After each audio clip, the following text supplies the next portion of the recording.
Buenas tardes a todos y a todas. Bienvenido a la asignatura de Análisis Geográfico del Delito.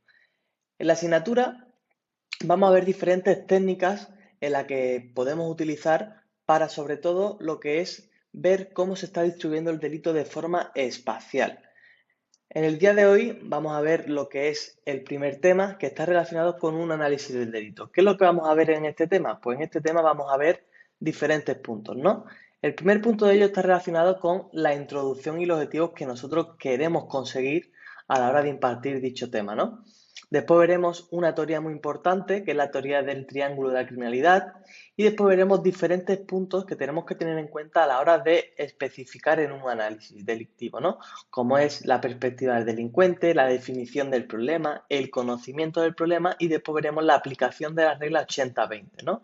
Que ya dentro de esta encontraremos lo que es la formulación de la hipótesis, cómo se pueden distribuir esos datos y por último los cambios a largo plazo que se pueden producir en un hecho delictivo. Con respecto a la introducción y objetivos, podemos decir que el análisis criminal es realmente un proceso en el que se van a utilizar una serie de técnicas, tanto de origen cualitativo como de origen cuantitativo, que especificaremos más adelante, y nos sirven básicamente para poder analizar datos relevantes para la policía o para alguna agencia competente en materia, ¿no? Donde qué se lleva adelante con estos delitos, qué se consigue con estos delitos, pues se consigue el análisis de personas criminales, de víctimas, de cómo se puede llevar a cabo una operación policial, cómo podemos llevar a cabo estrategias y programas de prevención con respecto a reducir ese hecho delictivo, ¿no? Entonces, los objetivos principales van a ser analizar esos elementos del triángulo de la criminalidad que veremos a continuación, entender los pasos fundamentales para el análisis del delito y, por último, poder comprender la aplicación práctica de las reglas de ese análisis del delito. Con respecto a este segundo punto de el triángulo de la criminalidad, sabemos que es una teoría criminológica que realmente nos va a servir un poco de ayuda al tratar la criminalidad desde diferentes factores distantes, ¿no? Es decir, nosotros sabemos que cuando hemos estudiado teorías criminológicas 2, llegamos a un punto en el que muchas veces los conceptos de la criminología son un poco alejados de la realidad, ¿no? Pero sin embargo, cuando nos adentramos en los conceptos de lo que es la criminología ambiental, sí que nos pueden ser de gran ayuda. ¿Por qué? Porque realmente analizan los hechos delictivos estudiando principalmente elementos de contexto que van a favorecer la comisión de ese hecho delictivo, ¿no? Aquí es donde vamos a encontrar básicamente esas oportunidades, el fracaso de proteger al objetivo, etcétera. Dentro de este triángulo, todos conocemos la teoría de las actividades rutinarias, ¿no? Que fue formulada por Cohen y Felson, y aquí nos argumentaba de que existe un potencial autor de un delito y existe un objetivo idóneo que se van a encontrar juntos en el mismo espacio y tiempo, ¿no? ¿Y esto cómo se van a encontrar? En ausencia de un guardián capaz. Entonces, por guardián capaz se refiere tanto a actores humanos como a sistemas de seguridad, ¿de acuerdo? No solamente es un factor, sino que también se entiende como un factor relacionado con el sistema de seguridad. Realmente el triángulo del crimen es la base de otra herramienta de análisis, ¿no? Es una clasificación de los tres tipos de problemas más frecuentes que pueden surgir en el ámbito de la criminalidad, donde aquí encontramos el problema de los delitos de repetición, el problema de la victimización múltiple, incluso el problema de lugares de alta intensidad del delito, ¿no? Donde es muy importante en este punto que la formulación más reciente de ese triángulo del crimen va a ayudar a reflexionar tanto sobre ambos análisis como sobre las posibles respuestas.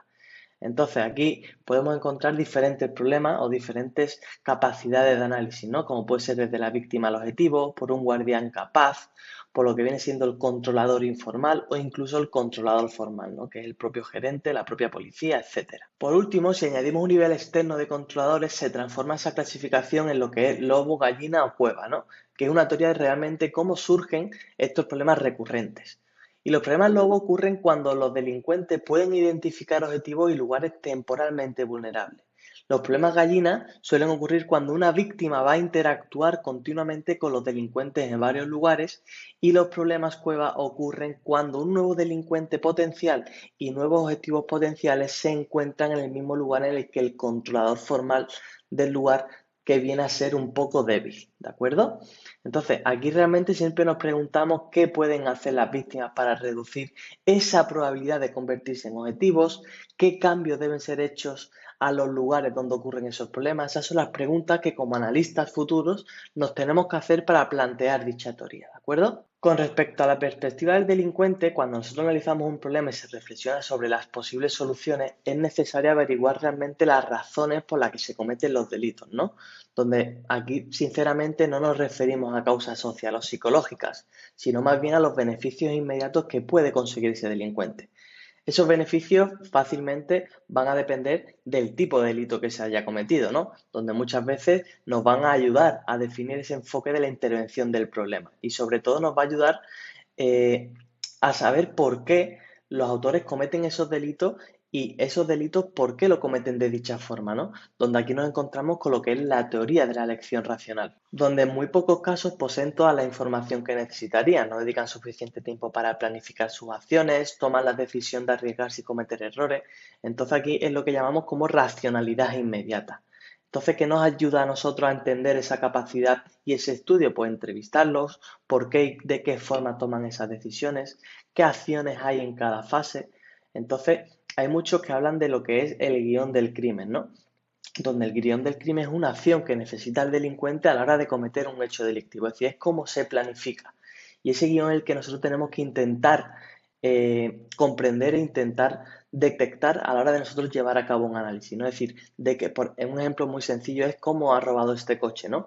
Entonces tenemos que intentar meternos en la mente del autor del hecho delictivo y comprender los diferentes pasos que han ido siguiendo a la hora de cometer ese hecho delictivo, por qué lo han hecho, de qué forma y sobre todo de qué modo, ¿no? ¿Para qué? Para nosotros poder llevar a cabo ese análisis y llevar a cabo entre comillas, los mejores programas de prevención posibles. Una vez que ya tenemos estudiada lo que es esa perspectiva del delincuente y ese camino por el que ha logrado hacer ese hecho delictivo, tenemos que definir el problema, ¿no? Donde realmente hay un problema en una comunidad, en una sociedad, cuando se repite una serie de eventos dañinos que están interrelacionados y que suelen generar entre esos miembros de la comunidad una expectativa de intervención policial, ¿no? Es decir, están pasando un miedo, están pasando unas circunstancias en las que se tiene que actuar de alguna forma para prevenir los sucesos que se están cometiendo. Entonces, aquí podemos encontrar diferentes tipos, ¿no? Podemos encontrar, por un lado, lo que es la comunidad, que son los problemas que se viven directamente en esta comunidad, donde aquí incluimos los individuos, las empresas, las agencias gubernamentales, etcétera. Después nos encontramos algo que tiene que ser nocivo o dañino, como pueden ser las personas o instituciones que tienen que haber sufrido un daño, ¿de acuerdo? Después nos encontramos la expectativa, donde algunos miembros de la comunidad esperan que la policía intervenga para eliminar esa causa del daño. Después nos encontramos los eventos, que aquí es donde se suele incluir eventos sueltos, ¿no? Es decir, son sucesos muy breves, pero que las consecuencias pueden durar mucho tiempo, como puede ser una estafa, ¿no? Después nos encontramos una característica de recurrencia, de repetición, donde tener más de un evento implica que lo que son los acontecimientos se repiten, ¿no? Esto puede ser como un problema agudo o un problema crónico, donde no importa realmente si el problema es agudo o crónico, a menos que se tomen medidas, estos eventos seguirán sucediendo. Entonces hay que intentar parar ese hecho delictivo de golpe, ¿no? Después encontramos la similitud, donde hay muchos eventos que suelen estar eh, como se suele decir, suelen estar un poco interconectados o relacionados los unos con los otros, donde muchas veces el mismo autor o la persona está relacionada con otros hechos delictivos. Entonces es muy importante llevar a cabo todas estas características, ¿no? Una vez que ya hemos definido lo que es el problema, tenemos que irnos con lo que es el conocimiento del problema, ¿no? Donde aquí es cuando realizamos un análisis descriptivo inicial sobre el problema que está ocurriendo y vemos si el problema realmente está siendo demasiado amplio o un problema se puede solucionar de forma sencilla, ¿no? Entonces, con el fin de asegurar que un problema se identifique correctamente y se distinga de otros problemas, tenemos que implementar de la manera más efectiva una buena clasificación en el que podamos utilizar características como el entorno, el tipo de comportamiento, etcétera, ¿no? Donde aquí se ha desarrollado un esquema para clasificar estos problemas y ver cómo podemos comparar esos problemas los unos con los otros y cómo podemos identificar esas características, ¿no? Entonces aquí nos vamos a encontrar dos criterios, nos vamos a encontrar en los entornos en los que ocurren estos problemas y por otro lado los comportamientos establecidos por los que los actores van a operar en ese entorno, ¿no? Entonces los entornos realmente van a regular esa disponibilidad de objetivos, van a definir cómo es el entorno, el contexto y si permite comparar esos contextos en relación a los problemas que están o no están presentes, ¿no? Aquí Todos conocemos entornos, ¿no? Es decir, podemos conocer un entorno residencial, recreativo, educativo, agrícola, industrial, vías públicas, transporte, etcétera, ¿de acuerdo? Y después el comportamiento es la segunda dimensión del problema, es la segunda parte de análisis, donde aquí es necesario especificar el comportamiento en el que se va a resaltar ese aspecto dañino, ¿no? Donde aquí podemos encontrar un tipo de comportamiento que se dice depredador, que es cuando el perpetrador se distingue claramente de las víctimas, uno consensual, donde las partes involucradas interactúan consciente y voluntariamente, el conflictismo, donde observamos interacciones violentas entre ambas personas, y después encontramos el incivilizado, donde los perpetradores lo que van a hacer es distinguirse muy bien de las víctimas, ¿no? Donde aquí la victimización se extiende a un gran número de personas y no suele causar daños muy graves. Después encontramos los peligros, que aquí el delincuente y la víctima son realmente la misma persona, y el mal uso de la policía, donde aquí es cuando se hace un mal uso de los servicios policiales. Una vez que ya hemos conocido el problema, tenemos que aplicar o intentar aplicar la regla 80-20, donde uno de los principios más importantes del análisis criminal, ¿no? Y es que pocas personas y lugares están muchas veces involucrados en la mayoría de los delitos.